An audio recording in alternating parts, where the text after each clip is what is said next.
ادامه گفتارهای رادیوی تاجیکستان.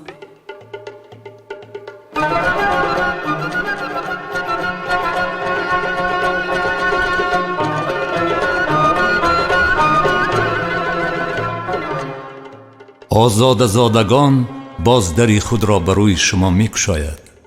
باز از خودشناسی خود آگاهی، از شعر و شاعری، از سرود و ترانه‌های دلبری صحبت می‌کند. آزادگان به شما راز می‌گوید، نیاز می‌آورد و شما را به خود هم صدای و هم نوا می‌نماید.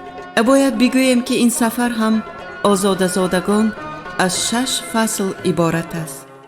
از 6 عالمی راز، از 6 دنیای صوت و نوا، از 6 گفت و گذار، از 6 لحظه های دلاویز.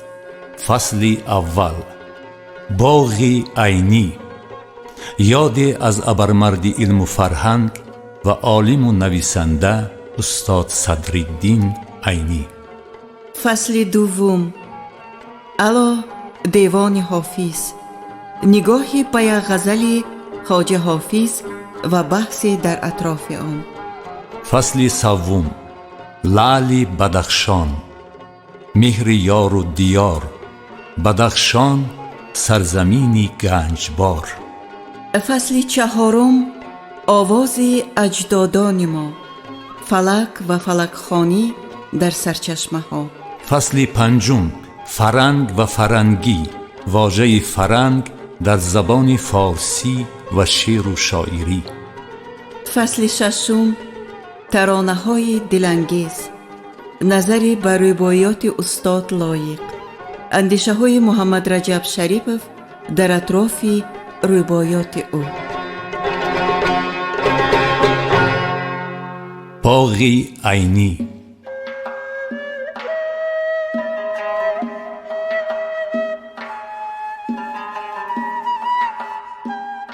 او باغ بنا کرد که از باد و باران و از طوفان و آفتاب سوزان گزند نیابد.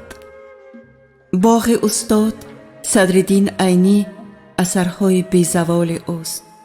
شعر و داستانهایش، مخصوصاً کتابی با 1000 زحمت و سختی گرد آوری کرده نوشتهش، نمونه ادبیات تاجیک است. آن کتابی که به همگان گفته توانیست تاجیک کیست و چی دولت و زبان دارد.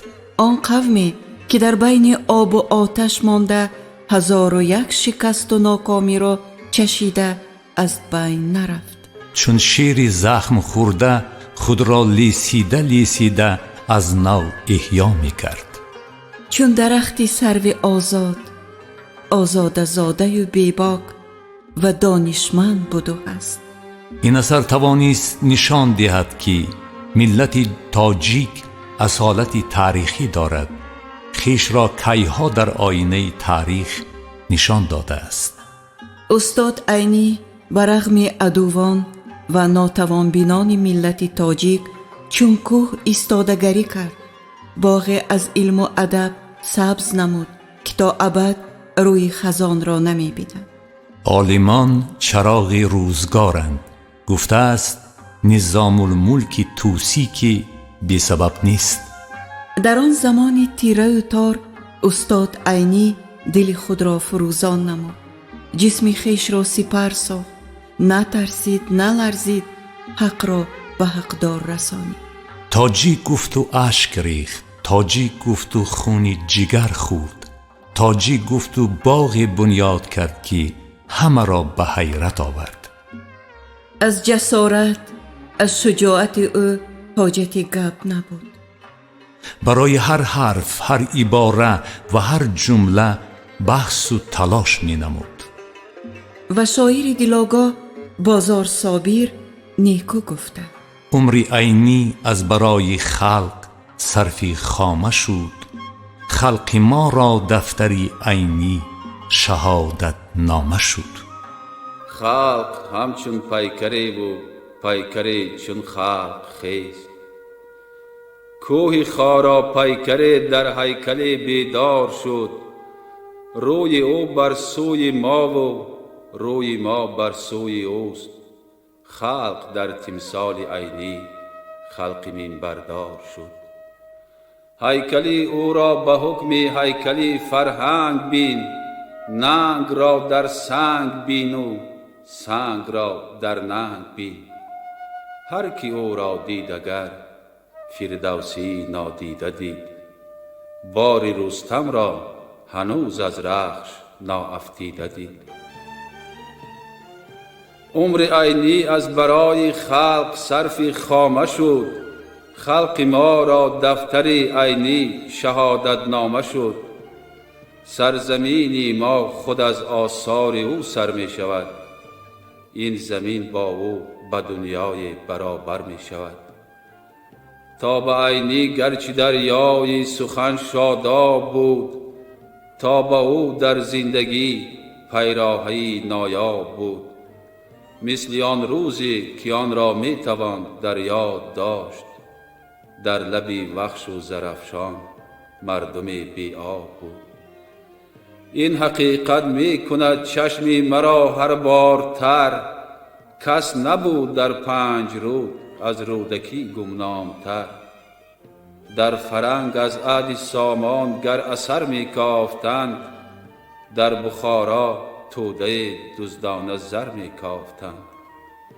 تا به عینی شاعران تنها به تنها خواندند، او سرود انقلاب خلق را با خلق خواند.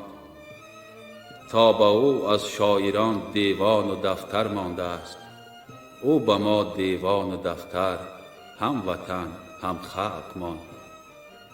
تاجکان را از زمین چون دانه ها دریافت او، چون کتابی کهنه از ویرانه ها دریافت او. تاجیکستان گرنه هر یک تاجیک آثاری اوست، خاطری بیداری مردم خاطری بیداری اوست. گرچه طبع رودکی شعر ذکی ایجاد کرد، آفرین بر طبع عینی رودکی ایجاد کرد. گر به دنیا رفت سینا چون طبیبی علت، کرد او را همتی عینی طبیبی ملت. گر زبان شاعران را قوم ها بگشادند، او به شعر خود زبان قوم را بگشاده است. مردم گر داده عالم را کسی فرزانه، عالمی را عینی فرزانه مردم داده است. شکر این مرد که روی خاره های کوهسار، در زمین هم قامتی دور و زمان ایستاده است. همچو پیری تاجیکان با هیئتی پیرانش، در مدار تاجیکستان جوان ایستاده است. بعد از این با زندگانی زندگانی می کند، نشکند سنگ حوادث سنگ های هیکلش. وقت اگر وقتی کند از روی او قطع نظر، پیش پایی می خورد در سنگ پای هیکلش.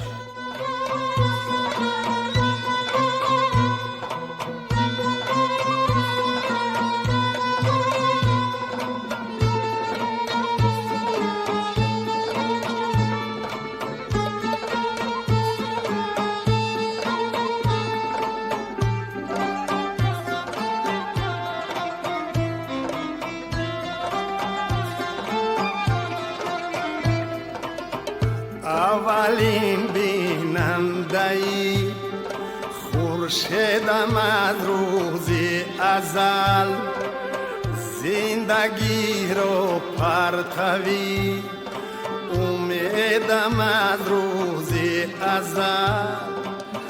پیروی خورشیدم و روشن دلی عالم مهنمی.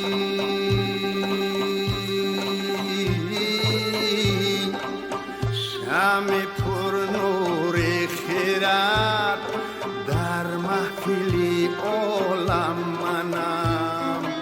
شم پر نور خیرات در محفلی عالم منم.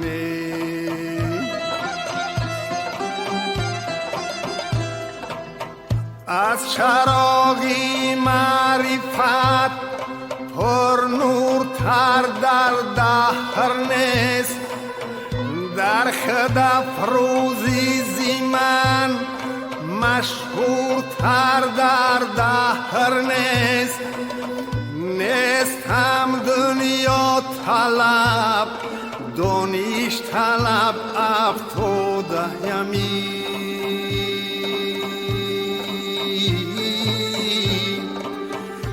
عبرت آموزه بدون یای ادب افتاده ام. عبرت آموزه بدون یای ادب افتاده یمی.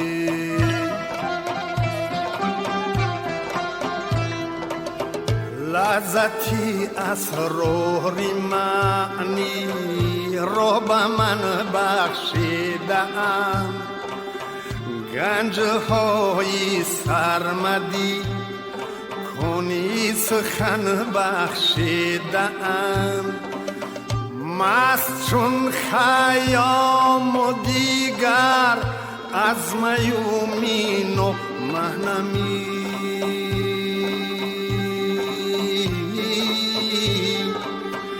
دردمندان رو طبیبم وریسی سینو منم. دردمندان رو طبیبم وریسی سینو منمی.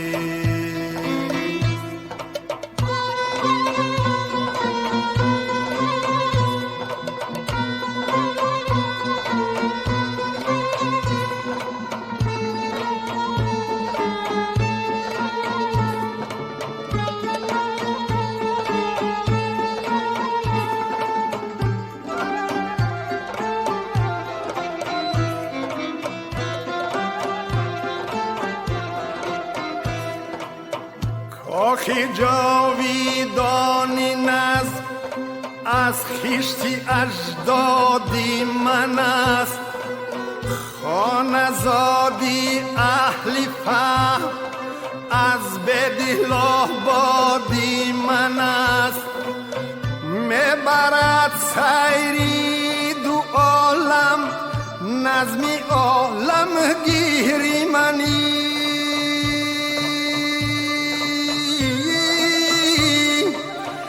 تا قیامت سود بخشد پندی هر یک پیری منه.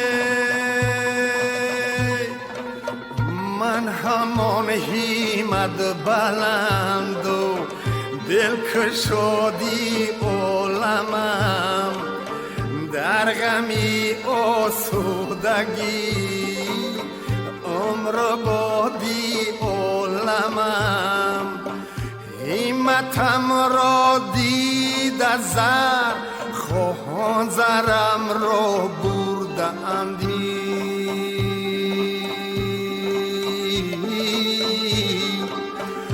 خاکای مرزی شاعر پرورم را برده اند.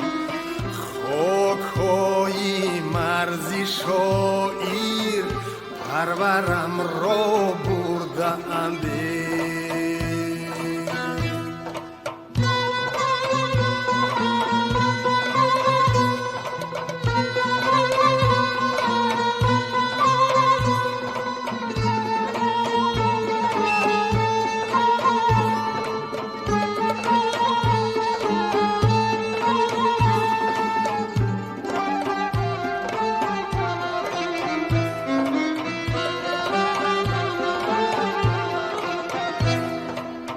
گر زرم را برده اند آبی زرافشان کم نشود.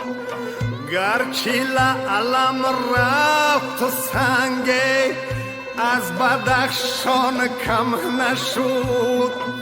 سیل بادش برد و گنجی خاکی ختلان کم نشودی.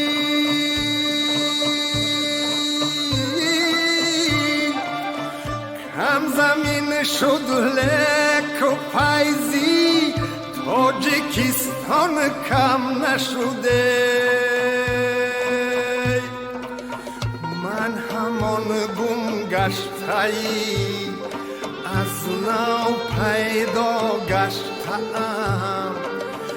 قطره قطره جمع گشتم، باز دریا گشتم. جوشنی من دفتر است تو، خنجری من خم استی.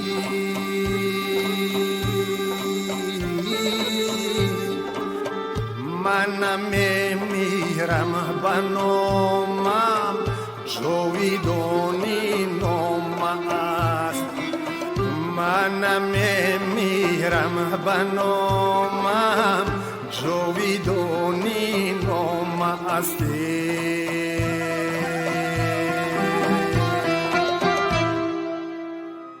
اثرهای بیزوال او مرگ سودخور، غلامان، جلادان بخارا، یادداشت‌ها، مکتب کهنه، آدینه و غیره ها معرفگری تاریخ تاجیک، رسم و آیین تاجیک شدند. و در قطار نویسندگان بزرگ عالم نام استاد صدرالدین عینی جای گرفت و نام او، کار او برای ادیبان، شاعران و عالمان ما علم شد. شاعری که استعداد فطری داشت، ذوق بلند خودآگاهی داشت. استاد عینی را در اثرهایش جست و افتخار از چنین فرزندی بیباک و جسور و دانای و دانشمند نمود. آنها شعر گفتند و در باغ ادب او را چون باغبانی چیرده است صاحب مقام دیدند. امروزها باشد باغ استاد عینی از نو بازسازی گشت. مقبره بسیار نظرگیر و پرشکوه او را زیب و فر می بخشد. روح او آرام و از این نوگانی بازسازی شادان. اکنون می توانند همه علمای و ادبای عالم به زیارت او آیند و استاد عینی را در مرتبه بلندی خدمت‌های شایانش دریابند. آنسانی که استاد لایق گفته: ز لوح گورها از مرمر سرد مزارستان، ز خاک مردگانی زنده تر از زنده در گوران، ز نقشی هر کتابه نقش ناخون در تن زندان، ز ساحل های بی دریا ز دریاهای بی جریان، تو ما را کافتی استاد، تو ما را یافتی استاد.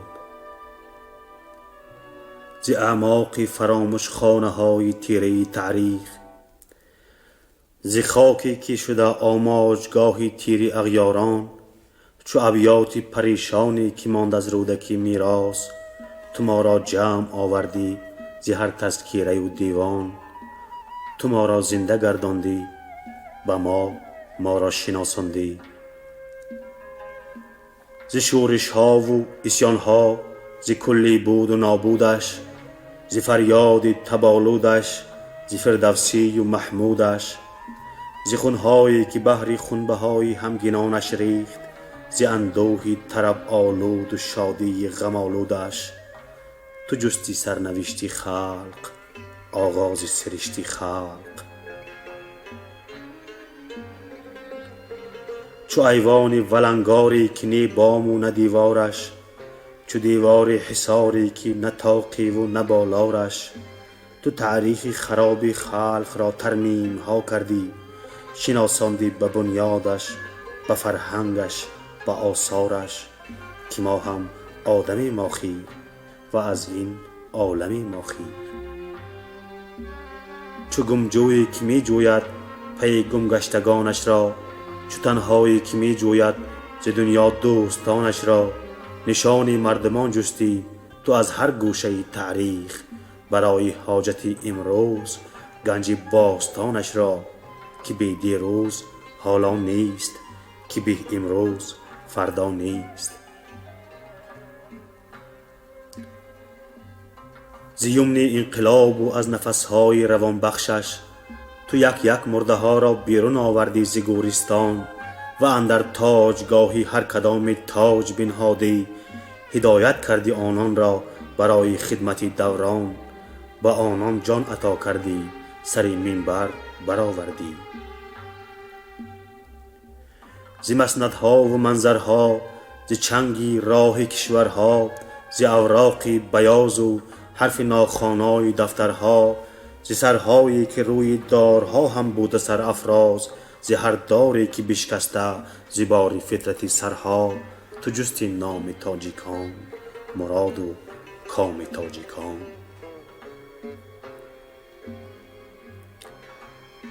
تو را چون همتی و فطرتی عالم پناهی بود، به چشم انداز تو پیدا جهانی مرغ و ماهی بود. همه پیچ و خم تاریخ را با سر گذشتی تو، که از مردانگی خلق آثارش گواهی بود. شدی خود هیکلی دیگر، به مردم مشعلی دیگر. تو خود یک انقلابی در شعور مردمان بودی، تو خود یک اضطرابی در نهاد این و آن بودی. برغم آن همه کوران تاریخ نجیب ما، تو چون مشت گره بسته چو تیری در کمان بودی. تو از ما ساختی ما را، ز ما بشناختی ما را. بس از خاکستری خاموش آتش ها فروزاندی، شررهای بسا از سنگهای سرد رویاندی. سری گور نیاگان مشعله افروختی از مهر، از این رو همچو مشعل در سری دست زمان ماندی. چنین اندر جهان گیرگردان، چنین اندر جهان روح آزادان، بزرگان را بزرگان زنده می دارند، بزرگان را بزرگان دیگر پاینده می دارند.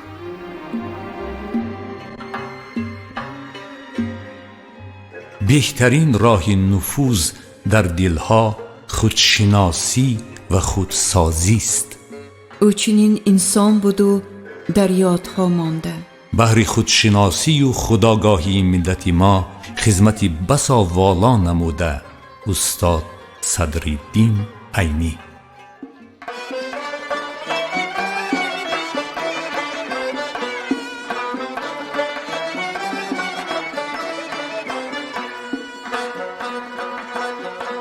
یادگاری عینی و این کوهساران زنده باد. یادگاری عینی و این کوهساران زنده باد. شعر ترسون زاده و این آبشاران زنده باد. شعر ترسون زاده و این آبشاران زنده باد. غنچه های پخته می خندد ز خندا خندشان، خنده های دختران در پختزاران زنده باد. خنده های دختران در پختزاران زنده باد.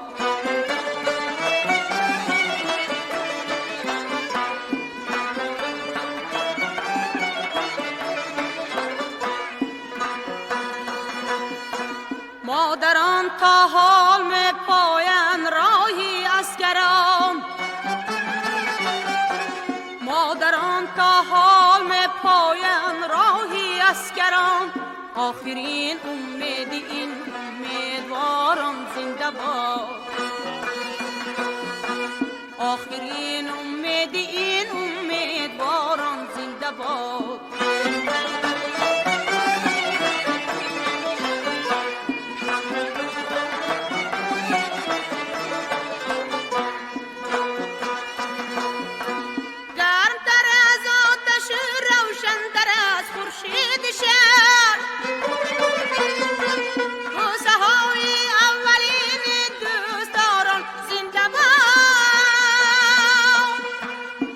سخن پرواز آموزد ز مرغان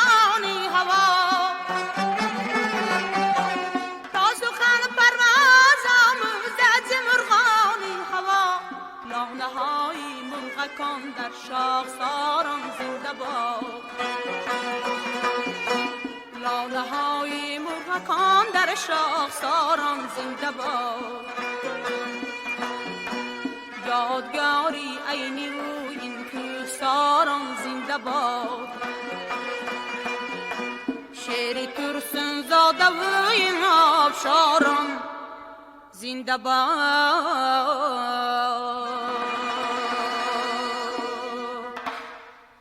الا دیوانی حافظ.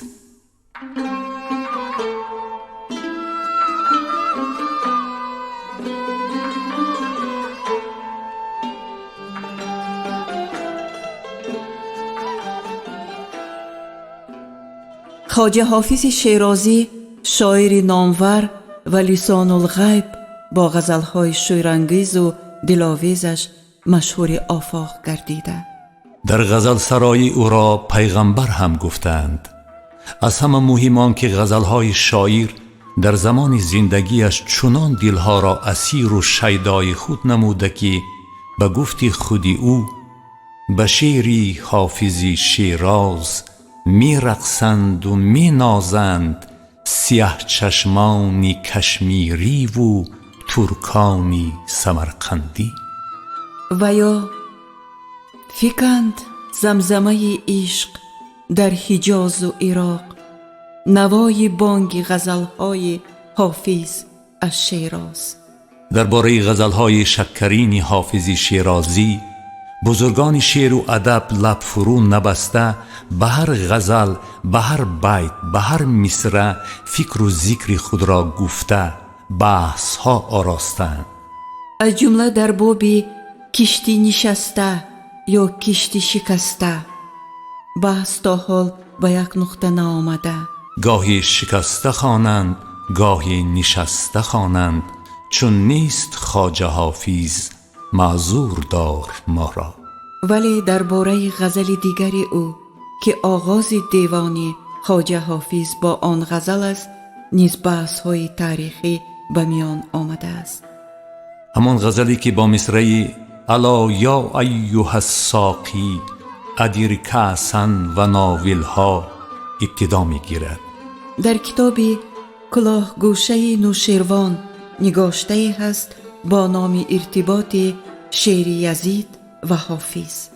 در آن چنین آورده شده است: می‌دانیم که یزید علیه لعنه، یزید نامی یکی از خلیفه های بنی امیه پسری معاویه که نبیره محمد پیغمبر حسین ابن علی در دشت کربلا با فرمان او کشته شده. شاعر هم بوده و مورخان ادبی و شعر و شاعری جملگی معتقدند که مصرع اولی مطلع غزلیات حافظ که در آن دخل و تصرف شده و به این صورت در آمده: الا یا ایها ساقی ادیر کاسن و ناویلها، که عشق آسان نمود اول ولی افتاد مشکل ها. از سرودهای یزید است که چنین بوده است: ادیر کأسا و ناولها الا یا ایها الساقی. معاصران و مورخان از این که حافظ از شعر یزید حدالاقل الهام گرفته او را سرزنش نمودند.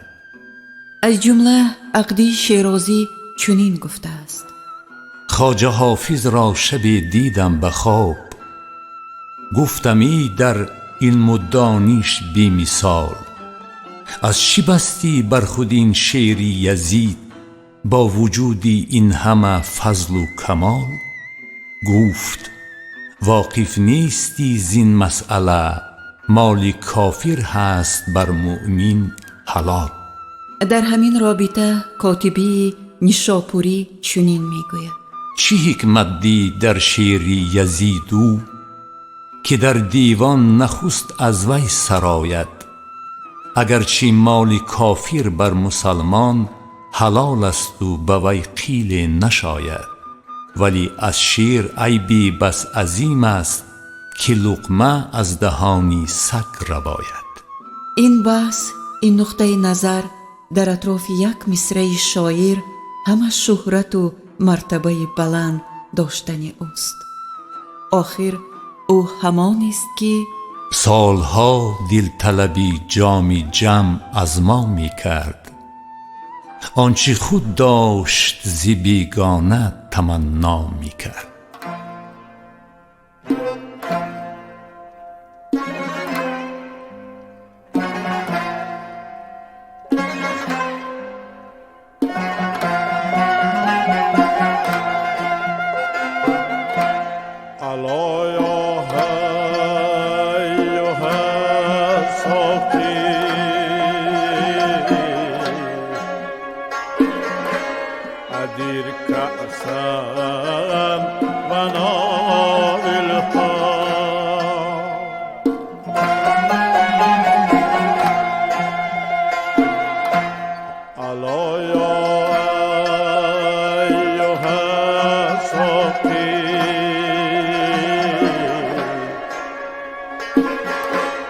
أدر كأسا وناولها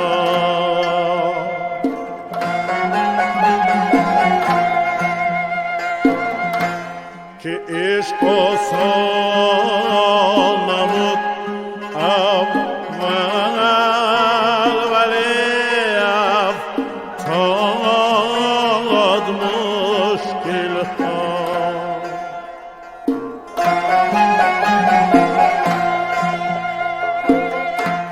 که عشق آسان نمود اول ولی افتاد مشکل ها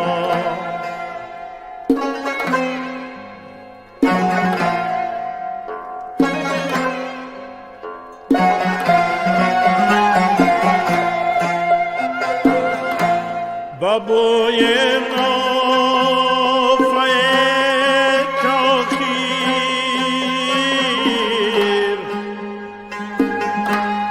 سبازان تو ربیک شاید ز تو بی جانا دموش که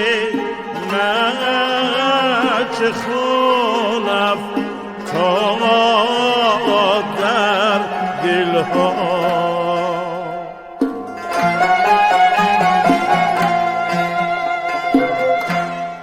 تو بی جادمش که نش چه خونف تا در دلها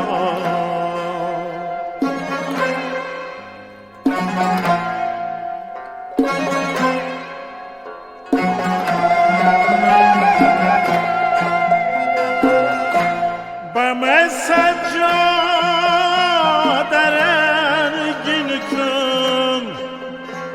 گرد پیری مغان دایم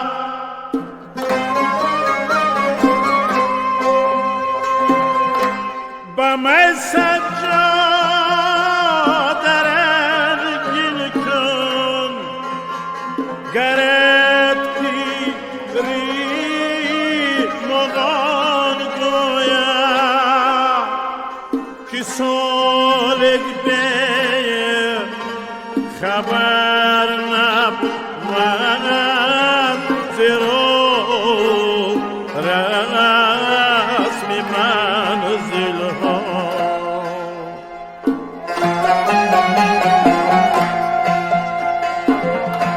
که سالک به خبر نبود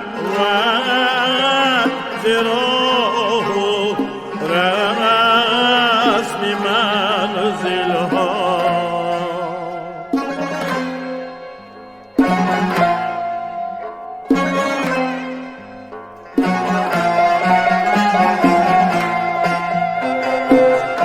شبی تاریک بی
میان ساحل ها.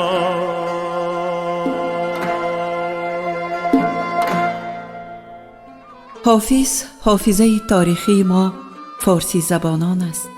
با حافظ و در حافظ خود را می‌بینیم و می‌سنجیم کیست که فارسی بداند و از حافظ بهره معنوی و الهی نبرد. جایی که طوطیان هند شکر شکن می‌شوند و ما از قند و شکرها و نازک خیالی‌های حافظ سرمست می‌شویم، می‌نگارد محمد باری، محقق و عالم. خواجه حافظ در و گوهر سوفت و غزل را بر عرش اعلا برداشت و بر کرسی نقشین و زیبای ملکوتی نشاند. خواجه حافظ شاعری روی جهانی است و اشعار دلپذیرش عمر جاودان دارد. گفتن عالم توانا عبدالمنان نصرالدین بی سبب نیست.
خیالی روی تیم دیدم کند ترخم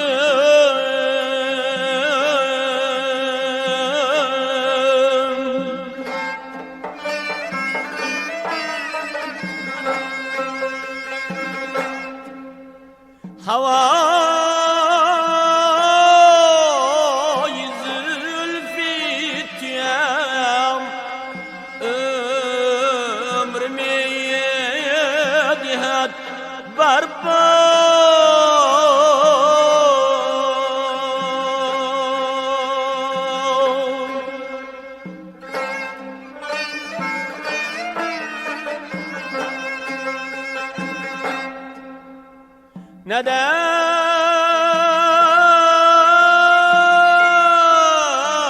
برابری چشمی نغایبت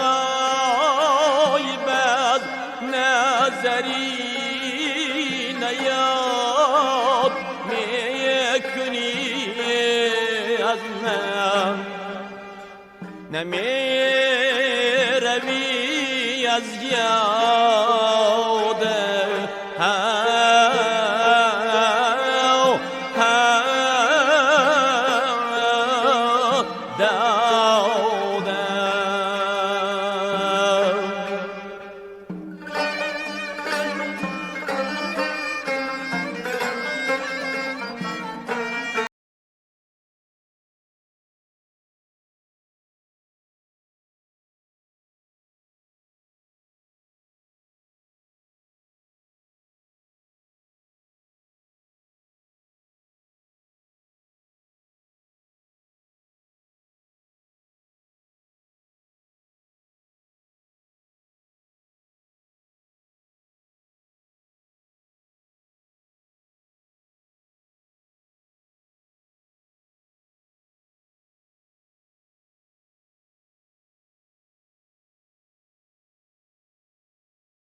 هرچی باد آباد دیده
لعلی بدخشان.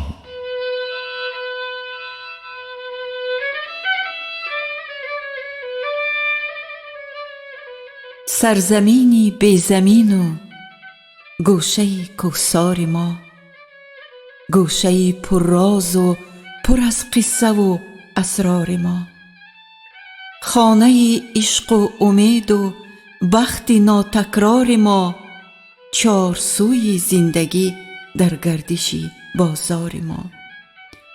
ای بدخشان، چشمه الهام ما، گفتار ما، صاحب بخت و سعادت، کشوری مختار ما. بدخشان سرزمینی کم زمین و سراسر کوهسارم. سخنی چند دارم که میخواهم برایت بگویم.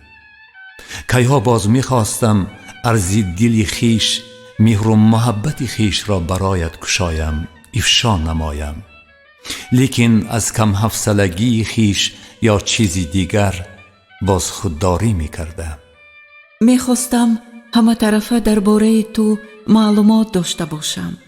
راستی حالا هم برایم حرفی زدن، سخنی گفتن مشکلی میکند، لیکن دیگر خاموش بودن هم نمیخواهم، زیرا سرآغاز همه کارها البته با مشکلی، با کمبودی و نارسایی می شود.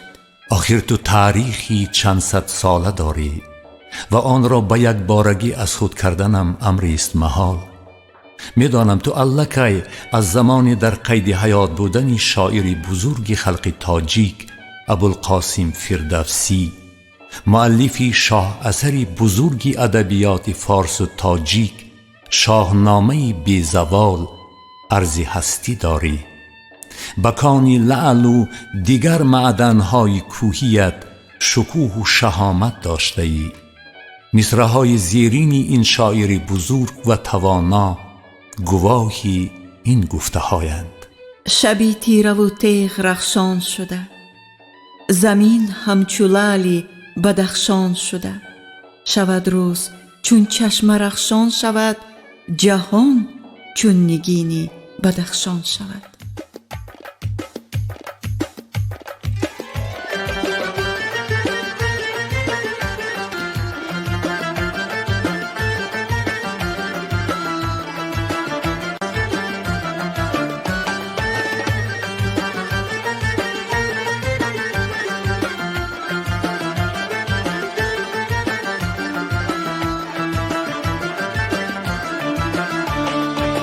رهش تا منزل و دل زین راه است، ره تا خانه خورشید و ماه است، هر چشمش دوایش برگ کاه است، گیاهش رهبره درمان گیاه است. رهش تا منزل و دل زین راه است، ره تا خانه خورشید و ماه است، هر چشمش دوایش برگ کاه است، گیاهش رهبره درمان گیاه است. بلندی نباشد چون بدخشان، تو شب‌های گردون بدخشان، برای ننگوهای تاجیکستان، بود یک هیکل موزون بدخشان. بلندی نباشد چون بدخشان، تو شب‌های گردون بدخشان، برای ننگوهای تاجیکستان، بود یک هیکلی موزون بدخشان.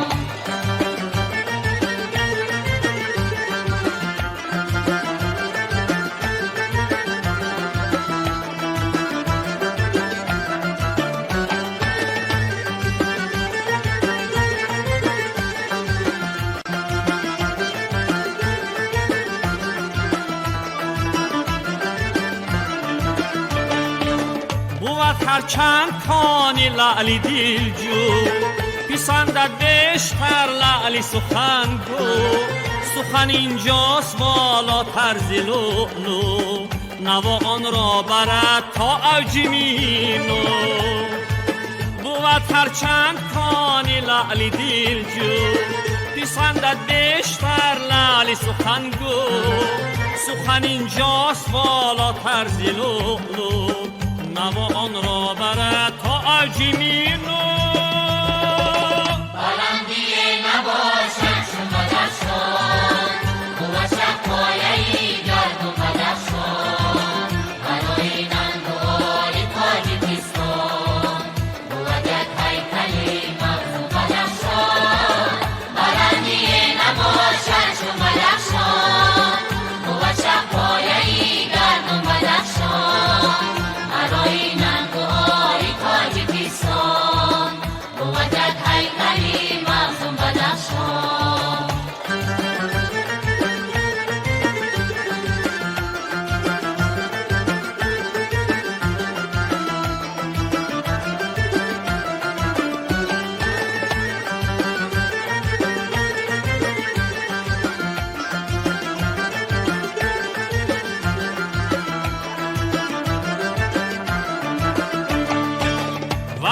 و مهر ارزانیست اینجا، صفا و صدق رحمانیست اینجا، شکوهی کوهی سامانیست اینجا، بخارایی بدخشانیست اینجا.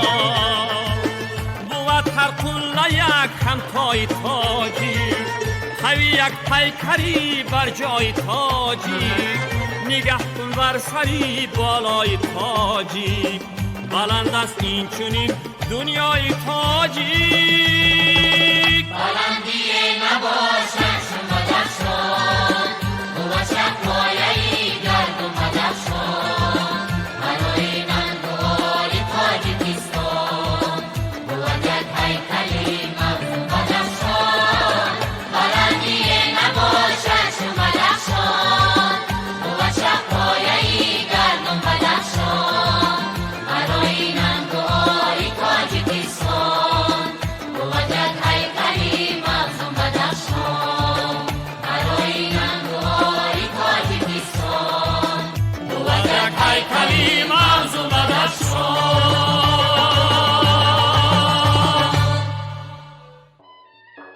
بدخشان زادگاهم، میهنم بود و نبودم.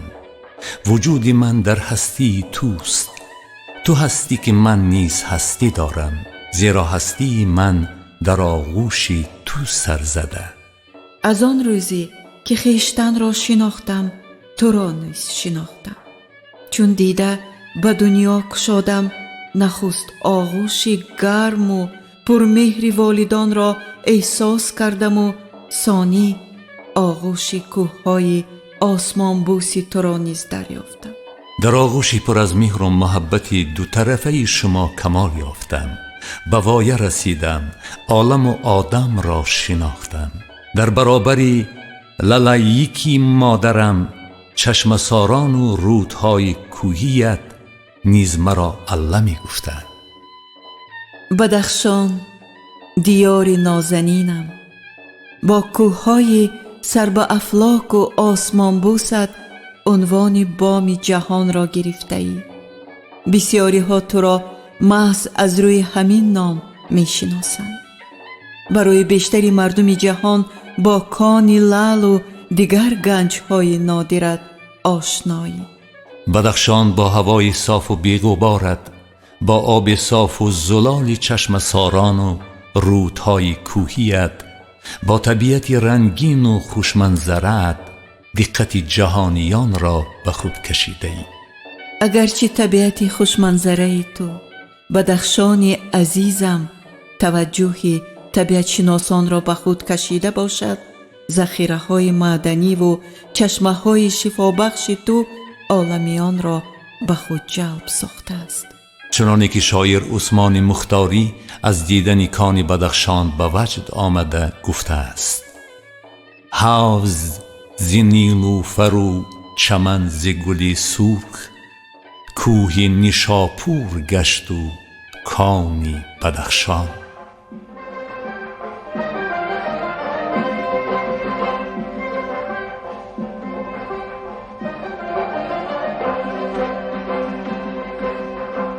بدخشان سرزمینی کوهساری، که خوشباد و هوای و آبشاری، کلان و خرد فرزندان خود را سعادت بخش جانا جان بیاری، سعادت بخش جانا جان بیاری.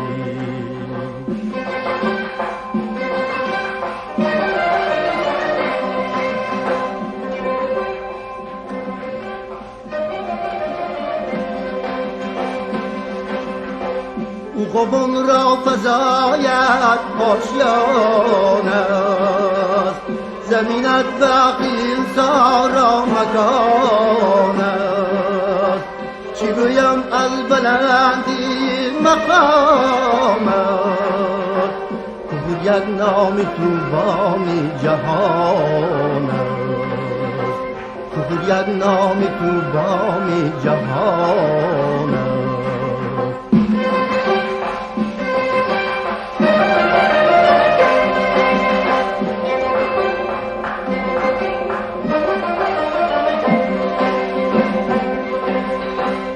دور از گنج است هر یک دامنی تو زی توصیف از بیرون مدنی تو دیگر گنجی نی قیمت بخاطر بود آزادی مرد و زنی تو بود آزادی مرد و زنی تو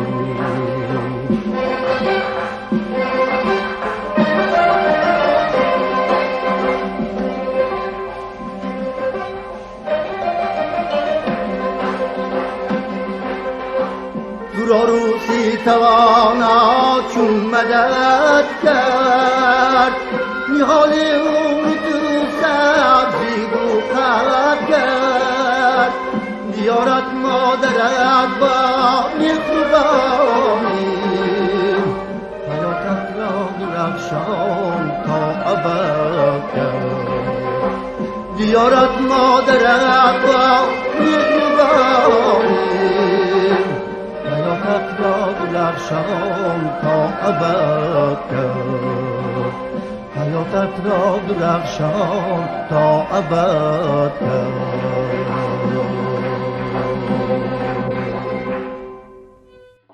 بدخشانم از قدیم مورد توجه عالمان و طبیعت شناسان قرار داشته ای. دایر به معنای لغوی واژه بدخشان، موقع جغرافی و اتیمولوژی اصطلاح، مؤلفان فرهنگ ها و بعضی آثار جغرافی هر نوع محاکمه رانی کردند. بدخشان شهری است از حدود خراسان، بسیار نعمت و جای بازرگان و اندر وی معدنی سیم است و زر و بیجاده و لاجورد و تیبیت موشک بدانجا برند. گوسفند در آن نهایت باشد که بر او سوار شوند از غایه بزرگی و قوت. بدخشان بزخشان یا بلخشان ولایتی است در شرق افغانستان و متصل به توران شرقی، چنین آمده است در کتاب حدود العالم. در فرهنگ زبان تاجیکی باشد واژه بدخشان با معنای امروزش معنی داد شده. ولایتی که یک قسم آن ولایت افغانی مختار بدخشان کوهی تاجیکستان را تشکیل می دهد. قسم دیگرش در حدود افغانستان است. بدخشانی تابدار، لعل بسیار خوش رنگ، لعل خوشاب. لعل بدخشان نوعی اعلای لعل است که از کوهستان بدخشان به دست می آرند. آید به معنای لغوی خود کلمه بدخشان نیز عقیده ها مختلفند. بدخشانم، تو با طبیعت زیبای و رنگینت و دلربایی و نظررباییت مایه الهام شاعران و نویسندگانی. به شرافت آب زلال و شفاف و طبیعت رنگینت شاعر، نویسنده و متفکر بزرگ فارس و تاجیک ناصر خسرو قبادیانی 84 سال عمر دیده اثرهای زیادی را از قبیل زاد المسافرین، جامع الحکمتین، خان الاخوان، کشایش و رهایش، سعادت نامه، روشنای نامه و دیوان اشعار را آفریده است. شاعر حیات خود و بدخشان و بدخشانیان را با چنین طرز برشته نظم کشیده است. ناصر خسرو چو در یمگان نشست، آه او از شرخ این کیوان گذشت. چون نبود او مرد میدانی سگان، زان چو لعل اندر بدخشان شد نهان. گوشه یمگان گرفت و کنج کو، تا نبیند روی شومی آن گروه. من چو آن سلطان گرفتم گوشه، چون به معنی داد ما را توشه. بدخشان دیار نازنینم، اگرچه تو سراسر کوهسار و سنگستانی، ولی زیباگی و دلربایی تو هم محض همین کوههای و چشم سارانت است. بایگری تو، گنجهای نادری تو نیز در سینه کوههایت نهانند. سرزمین با صحراهای وسیع خیش، محل با دشت و بیابانهای ناپیدا کنار خیش، منطقه با جنگل و بیش از هزاران عظیم خیش، مکانی با بحر و اقیانوسی بزرگ خود شهرت دارد. اما شهرت و شهامت تو، بدخشان عزیزم، با کوههای با صلابت و صخره‌های عظیمت، با رودهای پرخروش و آب صاف زلال، هوای خوش و فارم و پاکیزه است. در بدخشان هر منطقه را که در آن مردم زندگی دارند، کوههای سر به افلاک در حلقه خود گرفتند و چون پیران روزگار دیده سکوت ابدی را اختیار نموده، گاهی به آسمان نگاهی با تمکینانه می نمایند و گاهی هم نگاهی با شهامت و با عظمتشان به منزل آدمان می افتند و خود مردمی این دیار در میان همین کوههای با شهامت بسان مورچه های مهنتکش جنب و جول دارند، از پی رزق و روزی‌اند. چون صحیفه تاریخی بشر را ورق گردان نماییم، آنها پر از جنگ های خونین و تاخت و تازهای بیرحمانه است، ولی به بدخشان پای اجنبیان کمتر رسیده. به شرافت همین کوههای با وقار و آسمان بوسی تو، آنها هم تو را و هم ساکنانت را از همه گونه مصیبت های و بدبختی ها نگاه می دارند، حمایه می کنند. بهترین حامیان تو و مردمت محض همین کوههایت. به قول فرزند فرزانه تو، شاعر خوشبیان شیرین بنیاد: مگو که پیکرم بی جان و سرد است، درونی سینه ام دل می تپد دل. چو انسان بار دنیایی کشیدم، سپردم راه از منزل به منزل. مگو کوهم و سر تا پای سنگم، مرا هم سرنوشت و قسمتی بود، مرا هم آر بود و عزت نفس، مرا هم همتی و عصمتی بود. دیار زیبا منظرم بدخشان، تو مایه افتخاری، فخر داریم به نامت، به کوهسار پر زگنجت، به کوهسار با وقار خوشنمایت، به آب و هوای خوش و فارمت، با چشم ساران شفا بخش و گیاهای درمان بخش تو. فخرها دارم به نامت، کوهسار پرزگنج، کوهسار با وقار خوشنمای و خوشنظر. لعل اندر سینه‌ات گویا تنوری پرشرار، راز اندر سینه‌ات چون گنج گنجی بی شما. ای بدخشان، در پناه دوستانت شاد باش، شاد باش، آباد باش، از درد و غم آزاد باش.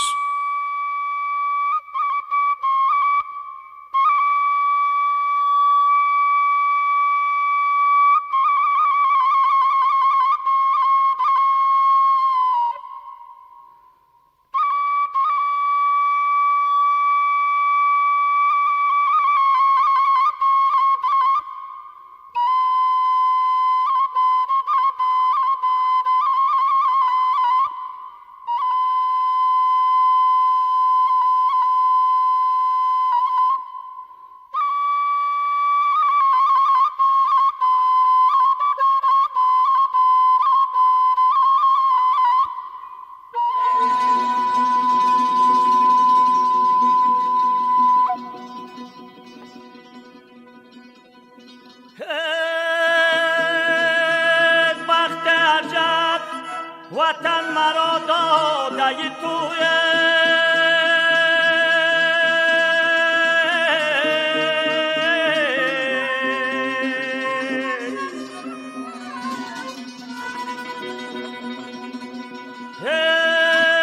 گلای امید از این وطن داده توه.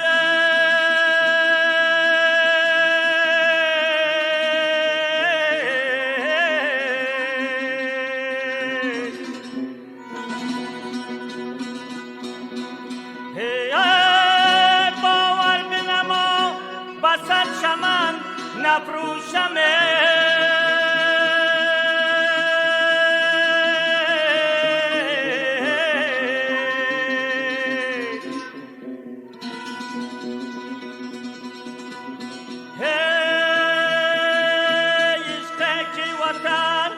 برای من داده توه.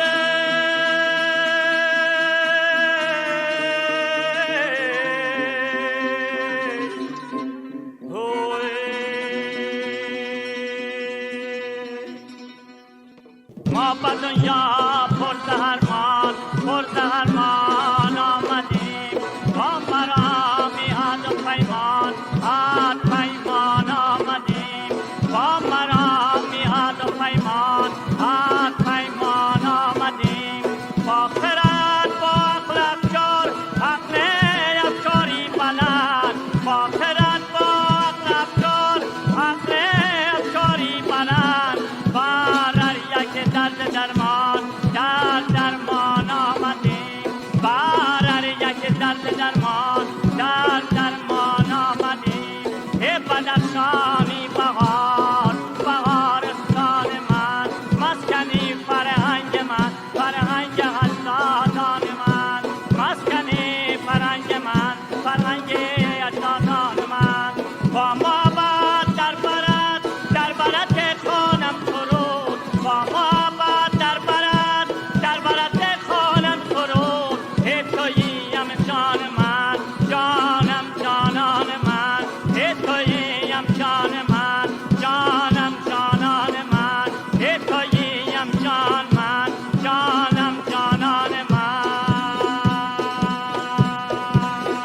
تاجیکستان گوهره از آل سامان بود و هست. تاجیکستان گوهره از آل سامان بود و هست. ریشه پیوندی قوی با آل سامان بود و هست. ریشه پیوندی قوی با آل سامان بود و هست. دست اسماعیل دیواری بخارا بودگر. دست اسماعیل دیواری بخارا بودگر. آسمانی خاکی پاکی تاجیکستان بود و هست. آسمانی خاکی پاکی تاجیکستان بود و هست. تاجی که گر پیش با خور دست در چنگی فره. تاجی که گر پیش با خور دست در چنگی فره. دستی وحدت این زمانش همچو درمان بود و هست. دستی وحدت این زمانش همچو درمان بود و هست. سر نتواند برد هوای دنیای امید. سر نتواند برد هوای دنیای امید. تاجیکستانی ستونی تاجیکستان بود و هست. تاجیکستانی ستونی تاجیکستان بود و هست. تاجیکستانی ستونی تاجیکستان بود و هست. آواز اجدادان ما.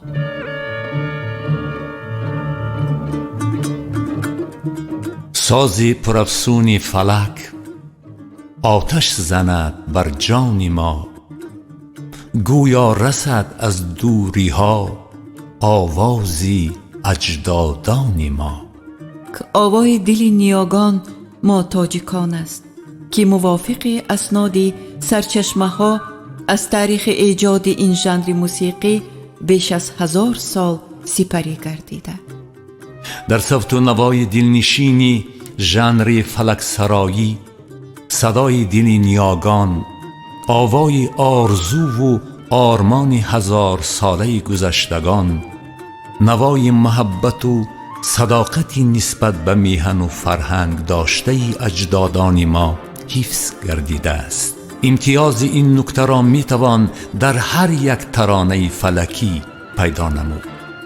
از این رو ضرور است که صوت و نوای فلک را تنها به خاطر فرح استعما فرمودن جایز نیست، بلکه از آن باید سبق آموخت. با ساز فلک به کوی غم راه برم، با ناز فلک به جان و دل آه برم. این آه رها نمی کند جان مرا، تا راز فلک به گوش آن ماه برم.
چشمم ز کتاب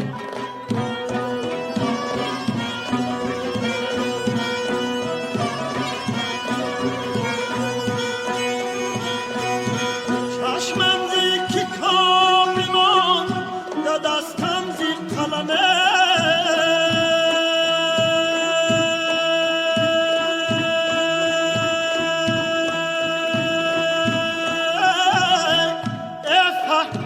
دلم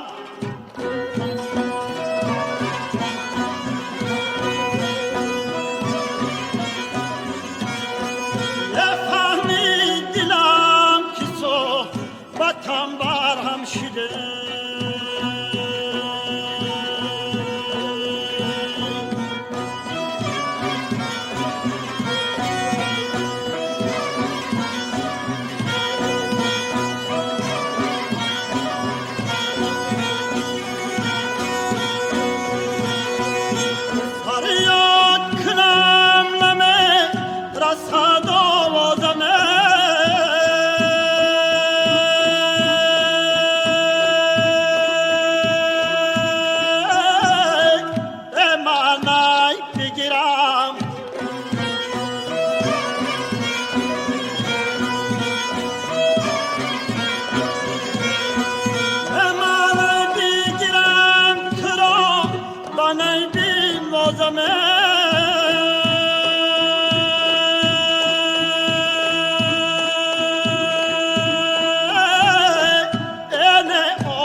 کند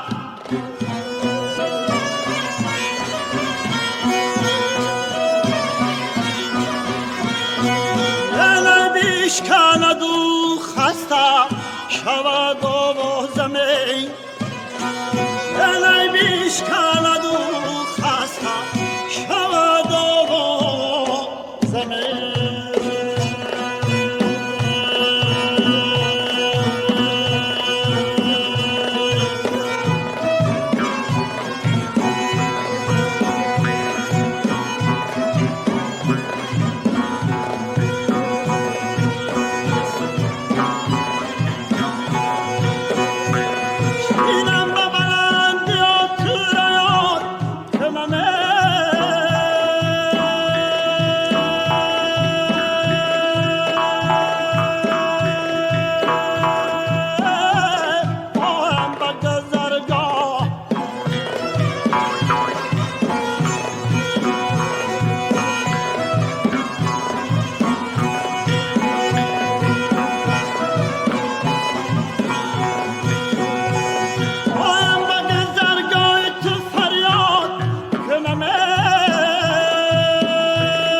شبنمه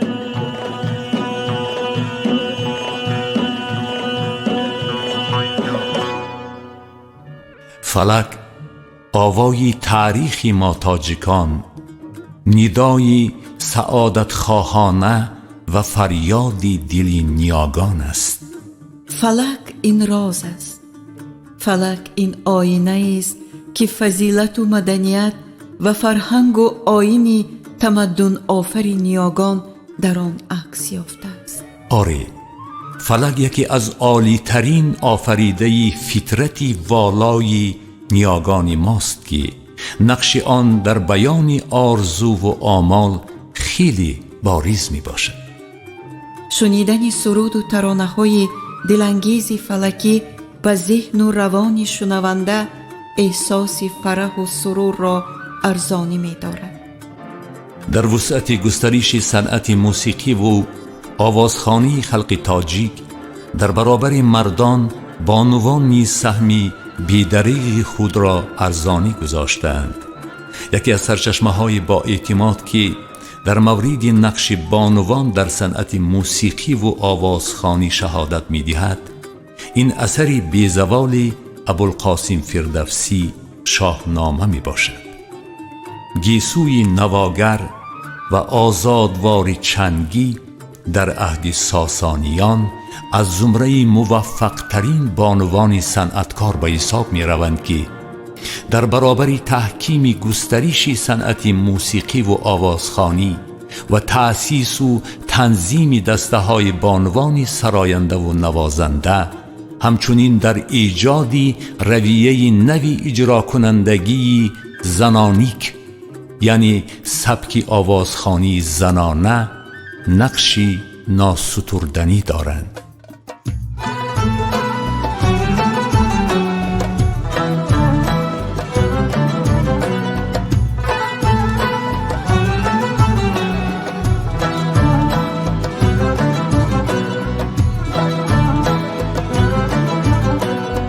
این چه شوره میرسم از چرخ گردانی فلک، گوی رزد شبنمه از شعر بارانی فلک، گوی رزد شبنمه از شعر بارانی فلک، راحت آید به هر کاری وجود از سفتاش،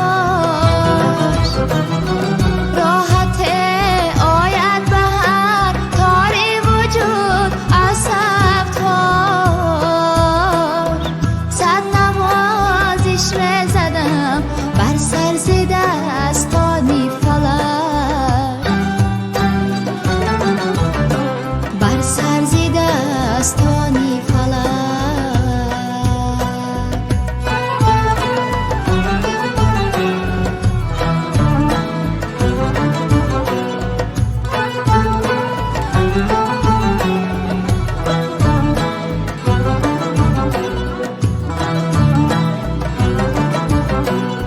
راز دل ابراز خواهم نزد درگاه خدا،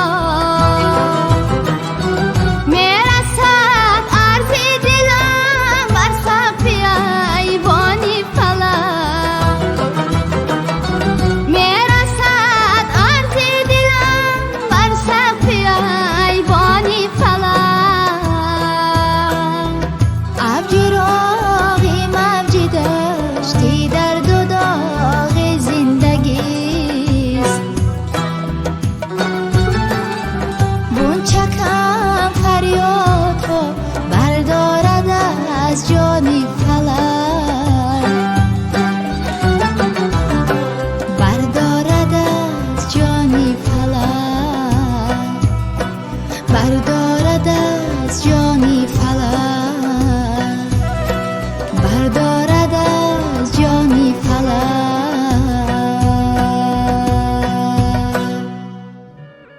برخی به آن نظرند که فلک سرایی خاصی بانوان نیست، ولی این اندیشه را جانبداری کردن نارواست.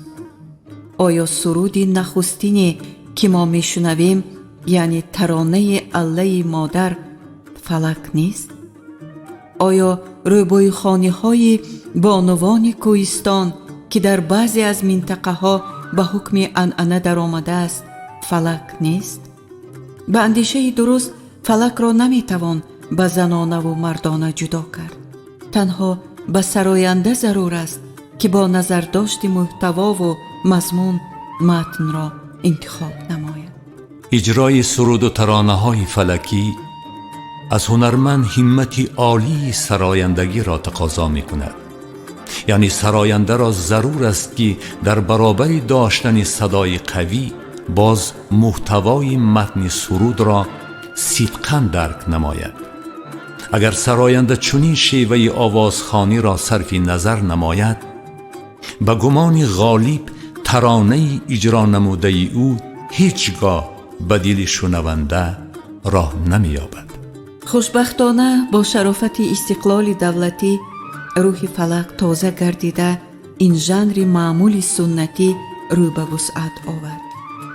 در وسعت ژانر فلکی سهم بانوان سراینده نیز نظر رس است. از شنیدن سرود و ترانه های فلکی در اجرای بانوان در ذهن کس احساس زیبایی پرستی را تقویت می‌یابد و هستی و روان از سحر انگیزه سرور و نشاط به آوا می‌آید. باعث خرسندی است که امروزها جوانان نیز به این ژانر فلکی توجهی خاص دارند. بانوان جوان سراینده با استفاده از شرایط مساعد کوشش می نمایند که در اجرای سرود و ترانه های خود عنعنه و اصالت آوازخوانی نیاگان را حفظ نمایند. چنین شیوه اجرا کنندگی گواه خویشتن شناسی و خودآگاهی می باشد.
شاین شوم تو را بگیرم در باری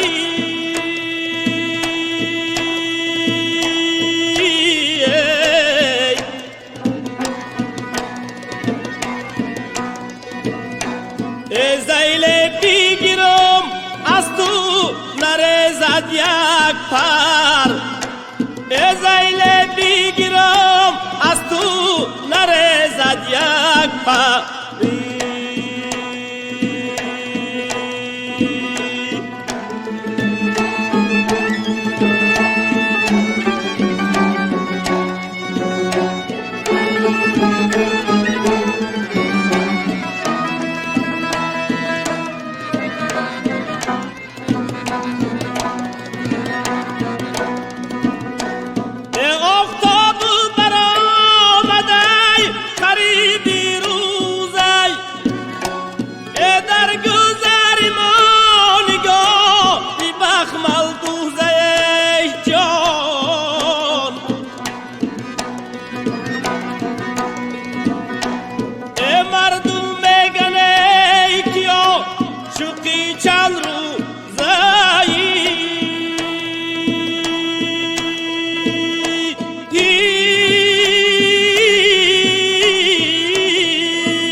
فرنگ و فرنگی.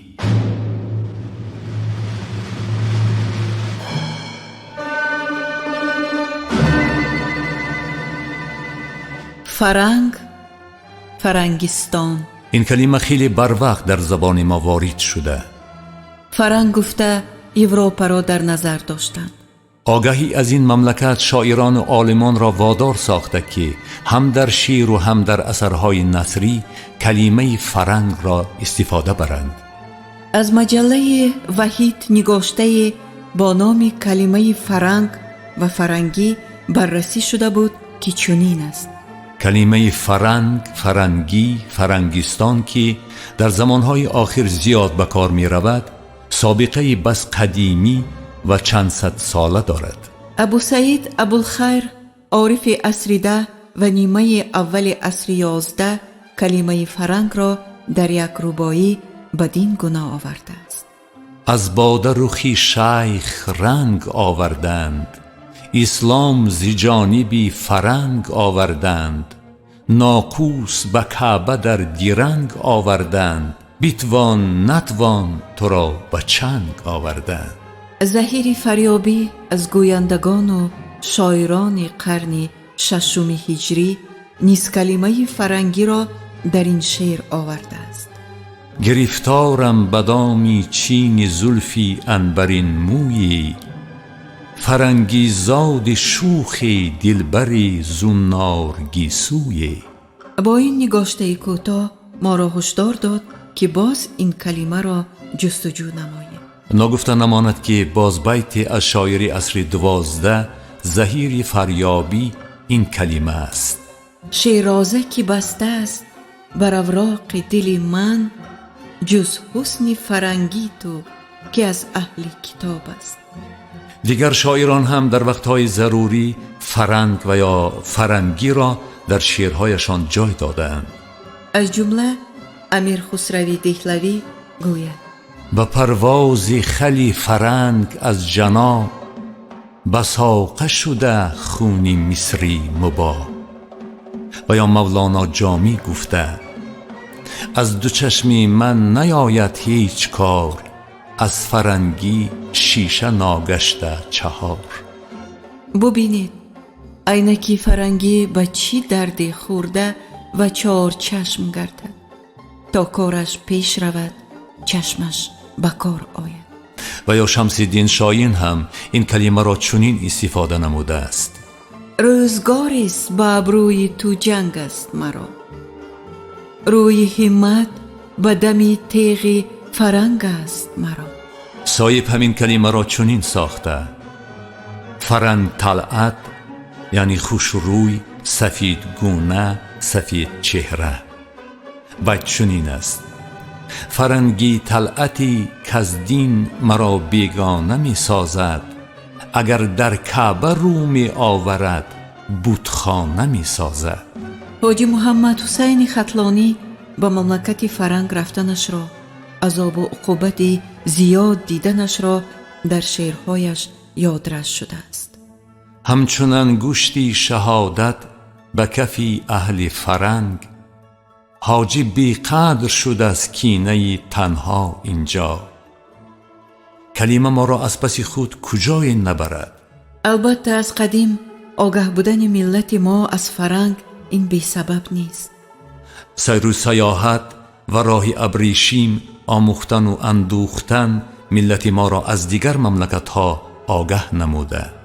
آخر سیاحت و جهانگردی از ازل برای آزادگان مورد توجه قرار گرفته. آخر بیهوده نگویند جهان گشته باش و جهان خورده نه.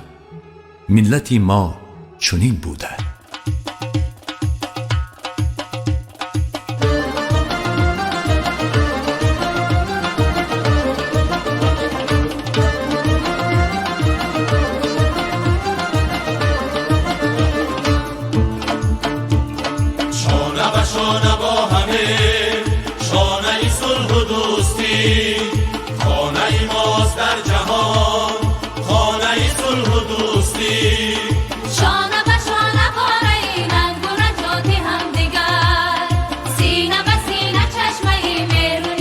هم دیگر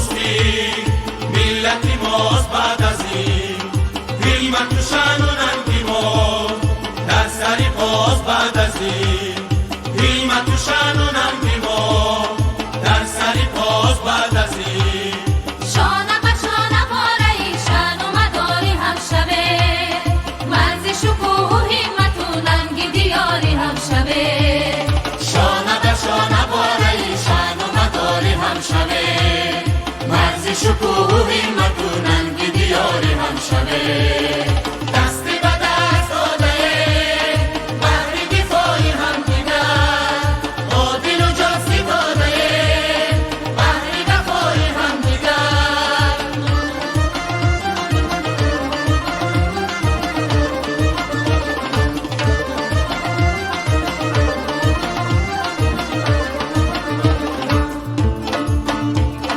در ره صلح و دوستی کتفی به کتف هم سفر بحر نجاتی زمین پرچمی هر دو در کفه باره صلح و دوستی باره ننگ و آری ماست صلح و سعادت جهان در همه جا شعاری ماست باره صلح و دوستی باره ننگ و آری ماست صلح و سعادت جهان در همه جا شعاری ماست دستی به دست داده بحر دفاعی هم دیگر عادل و جاستی داده بحر دفاعی هم دیگر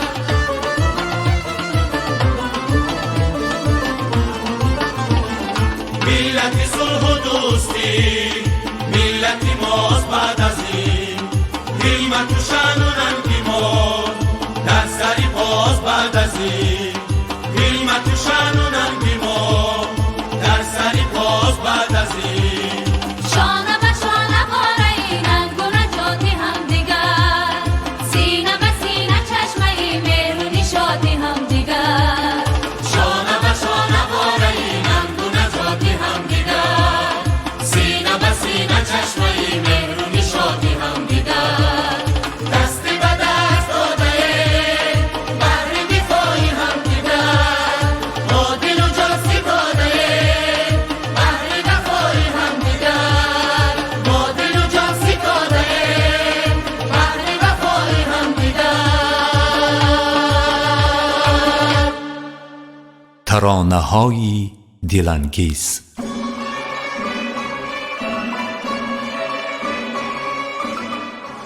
سلام ای لایقی امروز و فردا، سلام ای شاعری خورشید و دریا، ای شاعری دلها، ای شاعری صاحب مقام و صاحب قلم، استاد لایق. مرا هر لحظه هر دم خمار صحبت شما می گیرد. سیمای گرم شما، نگاه برق پاش شما، لبخند خورشیدی شما همیشه در پیش نظرم. هرگاهی که به کوه می نگرم، از آنجا عکسی صدای شما می آید. ما کوه زاده هستیم. چون به دره‌های سبز و چشمسار دیده می دوزم، از هر یکی سخنی مهربار شما به گوشم می رسد. چشمهایت چشمه شیر و سرو،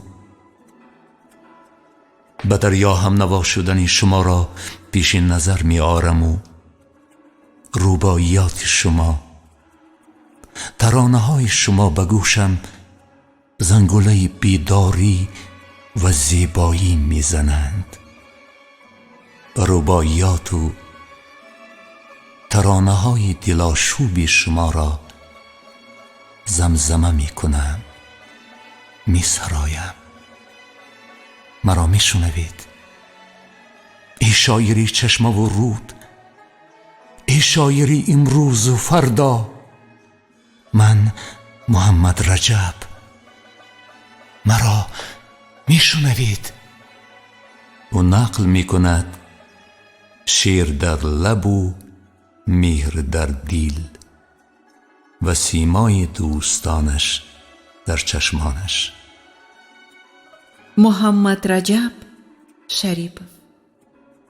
از روبایای همون رحمتی لایق من همین چنده میخوام که برای شنونده های عزیز قرائت کرده باشم. ای دوست به یاد دوستان باید بود، قربان قدم مهمان باید بود. ای چون دست گله به پیشوازی یاران، ای بربسته برا زیبوستان باید بود. یاران به سری گوری من آواز کنید، جسمم به زمین پاک انباز کنید. ای از جمله خطای من سبق آموزید، ای از بندگیم زندگی آغاز کنید. گویند همگان عاقل و دانشمندیم، نیکو نگری به کسو بپیوندیم. مرغان هوا به حال ما میگریند، ای مالک به حال یکدیگر میخندیم. من ماندم و یک دل پر از درد و علم، من ماندم و یک کاغذ و یک نیشی قلم. ای من با قلم و قلم به من میگوید ای وای تنم، وای سرم، وای دلم. آنان که دم از محبتی پاک زدند، چاکی دیگرم بر دلی صد چاک زدند. ای تا پر شود از خاک دو چشمی سری من داده، ای در زندگیم به چشم من خاک زدند. تا پر شود از خاک دو چشم سری من داده، ای در زندگیم به چشم من خاک زدم. خاموش نبودم اگر خاموشم، فریادی همه خلق رسد بر گوشم. ای چون دیگی غمم که خود به خود می جوشم، خونی دل خود به جای می می نوشم. خونی دل خود به جای می می نوشم. در حاشیه کتاب عمرم ای خام نویس بیت آخر، او شاعری نادره نبود لیک، دل باخت مرد مثل شاعر. یعنی لایق درباره در ژانر روبایی من خیال میکنم که یگان ذره از تمام کلاسیکا کم نیست، حتی از خیام کم نیست. بسیار ترکیب های زیبایی هست که از خیام هم از دیگر جا هم به نگاه معنی فرق میکنند. یعنی همه ترکیب ها و همه معنی ها و معنی نظری ها را لایق از کجا پیدا کرد؟ از زندگی پیدا کرد. میگوید که زندگی گر تو استاد مایی بی پرده گوی، از چه شاگردان یک مکتب همه عاقل نشد؟ سوال.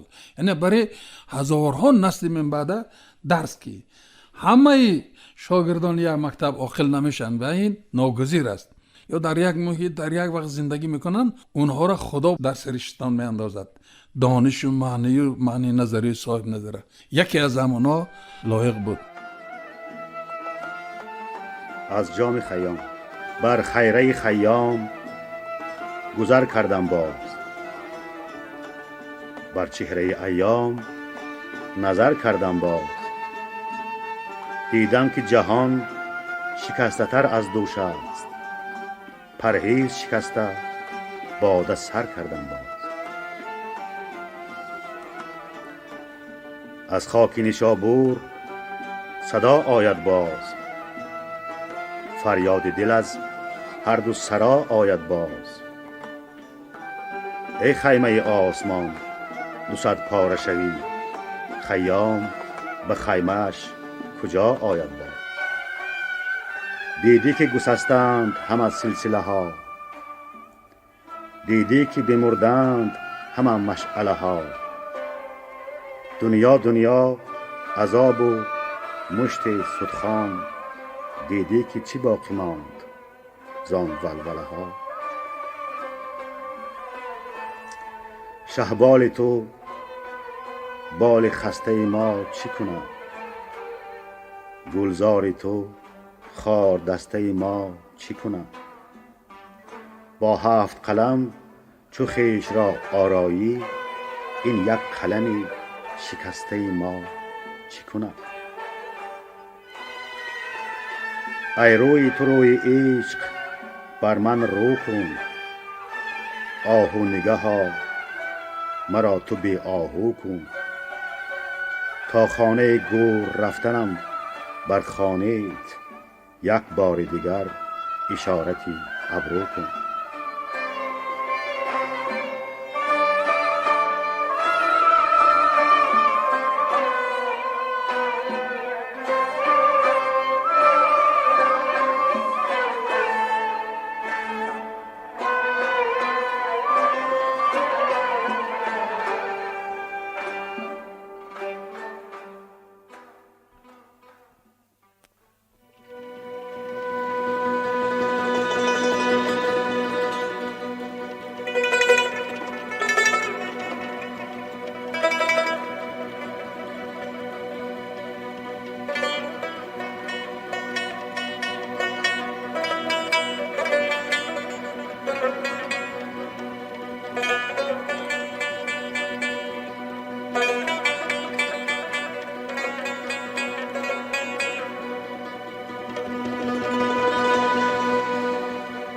اولین شعرم تو بودی، اولین شعری پر از دردم تو بودی.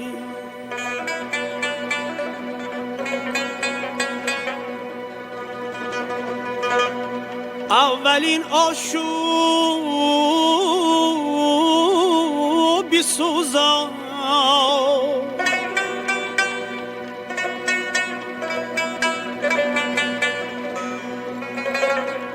اندرونی سینه‌ای سردم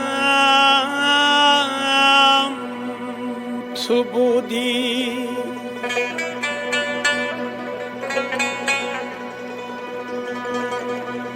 اولین آشوب سوزان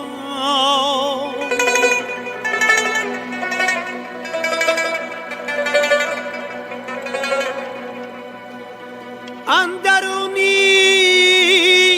سینه‌ای سردم تو بودی.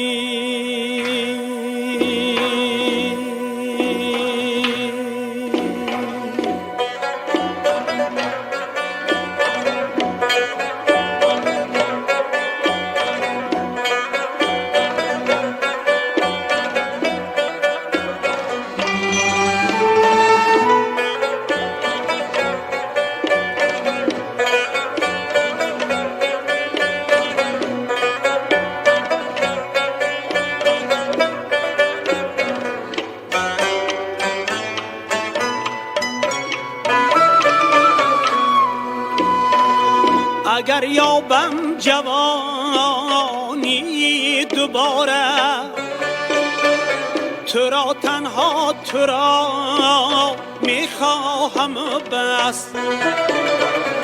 اگر یابم جوانی دوباره، تو را تنها تو را میخواهم بس به هر قسمت به هر قیمت کی باشد به هر قسمت به هر قیمت کی باشد تو را هرگز نخواهم داد از دست تو را هرگز نخواهم داد از دست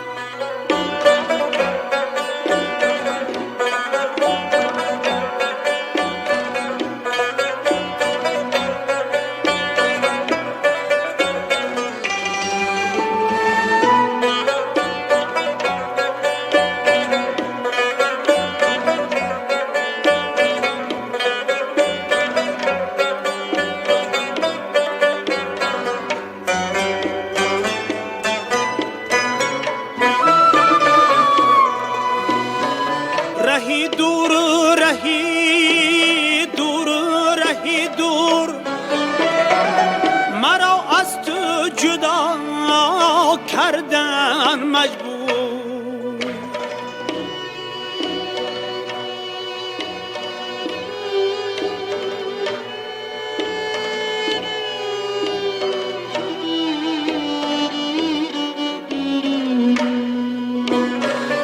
رهی دور رهی دور رهی دور مرا از تو جدا کردن مجبور دل ما را ندیدند و نخواندند دل ما را ندیدند و نخواندند الها چشمی بی ناشان شود کور الها چشمی بی ناشان شود کور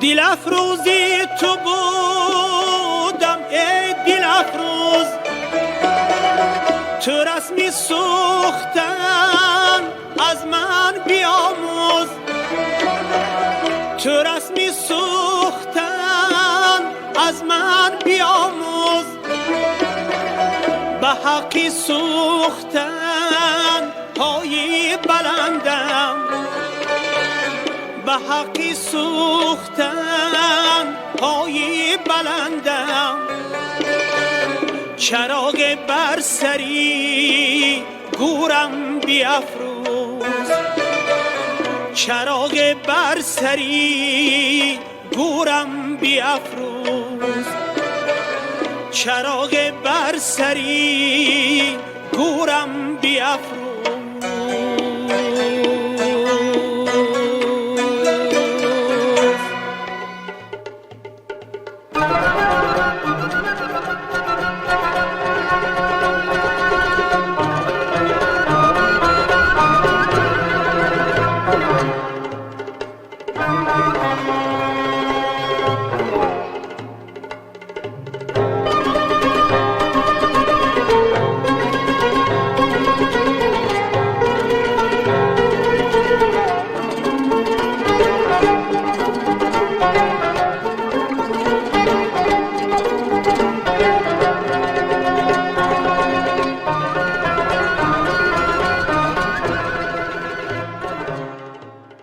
در آماده نمودن گفتار آزاد زادگان اینها سهم گذاشتند: شهاب‌الدین حق نظر، صنوبر رحیم زاده، محمد جان شادی، مدینه میرزا حیات، سینای خالق، طالبی محمود. این بود گفتار نوبتی آزاد زادگان.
میکنم.